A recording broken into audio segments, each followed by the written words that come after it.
আসসালামু আলাইকুম। আমি কামরুল হাসান আছি আপনাদের সাথে। গতকালকে কিন্তু আইপিএল এর একটা গুরুত্বপূর্ণ ম্যাচের মুখোমুখি হয়েছিল এসআরএইচ এবং মুম্বাই ইন্ডিয়ান্স। যেখানে কিন্তু মুম্বাই ইন্ডিয়ান্স ৪ উইকেটের ব্যবধানে সহজ একটা জয় তুলে নিয়েছে।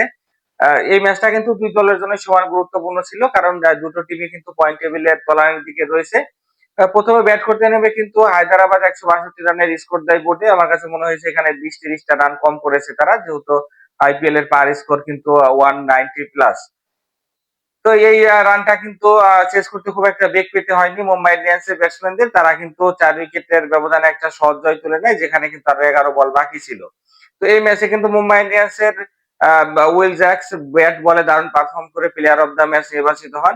হায়দ্রাবাদ কিন্তু শুরুটা খুবই ভালো করেছিল। তাদের ওপেনাররা কিন্তু ৭.৩ ওভারে ৫৯ রানের একটা পার্টনারশিপ দেন।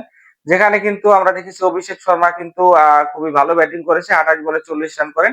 কিন্তু এখানে ট্রাভিস হেড কিন্তু তার স্বভাবজাত ব্যাটিংটা করতে পারেনি। তিনি কিন্তু ২৯ বলে ২৮ রান করেন। আমার মনে হয় আমি পার্সোনালি এখানে ট্রাভিস হেডের যতগুলো ম্যাচ দেখেছি আইপিএল এর, এটা মনে হয় ওয়ান অফ দ্য সোলেস্ট ইনিংস হিসেবেই থাকবে।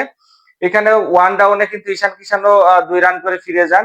নীতিশ কুমার রেড্ডি চেষ্টা করেছিলেন, কিন্তু তিনিও কিন্তু ২১ বলে ১৯ রান করে প্যাভিলিয়নে চলে যান। ক্লাসেন কিন্তু এখানে ২৮ বলে ৩৭ রানের একটা নক খেলেন এবং শেষের দিকে গিয়ে কিন্তু অঙ্কিত বর্মার কিন্তু ৮ বলে ১৮ এবং প্যাট কামিন্সের ৪ বলে ৮ রানের সুবাদে কিন্তু 160 ক্রস করতে পারে এখানে এসআরএইচ।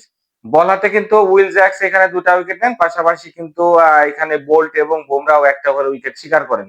১৬৩ রানের জয়ের লক্ষ্যে ব্যাট করতে নেমে কিন্তু শুরুটা দুর্দান্ত করেন এখানে রায়ান রিকেলটন এবং রোহিত শর্মা। যেখানে কিন্তু ৩২ রানের জুটি হয় তাদের মধ্যে। এর মধ্যে ১৬ বলে ২৬ রান করেন এখানে রোহিত শর্মা।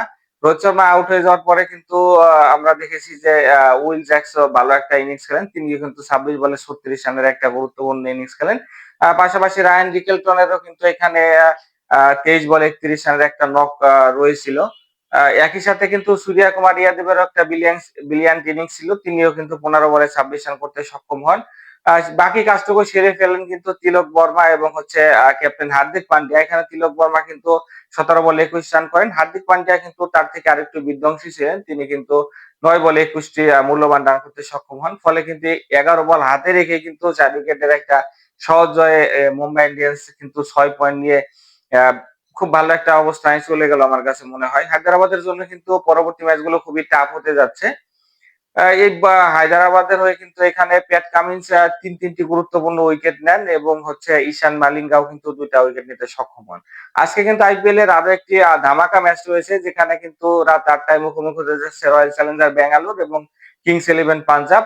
তো এই ২ টা টিমই কিন্তু আ আ ৮ পয়েন্ট নিয়ে পয়েন্ট টেবিলের ৩ এবং ৪ নাম্বার অবস্থানে রয়েছেন। ৬ ম্যাচ শেষে কিন্তু দুটো দলই ৪ টা করে উইন করেছেন।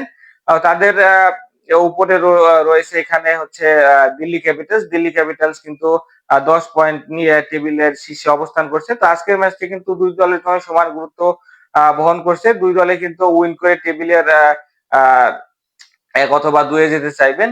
তো দেখা যাক, দুটো দলে কিন্তু টুর্নামেন্টে খুবই ভালো পারফর্ম করতেছে। আইপিএল সহ ক্রিকেট বিশ্বের সকল খবরাখবর পেতে লোকাল এক্সপার্ট চ্যানেলটাকে এখনো যারা সাবস্ক্রাইব করেনি তারা সাবস্ক্রাইব করে আমার পাশেই থাকুন। তাহলে আমি কিন্তু নতুন ভিডিও আপলোড করতে উদ্বুদ্ধ হব। আর যারা ইতিমধ্যে আমার চ্যানেলটাকে সাবস্ক্রাইব করেছেন তাদেরকে অসংখ্য ধন্যবাদ। আর দেখা হচ্ছে নেক্সট ভিডিওতে। ততক্ষণ সকলেই ভালো থাকুন। আল্লাহ হাফেজ।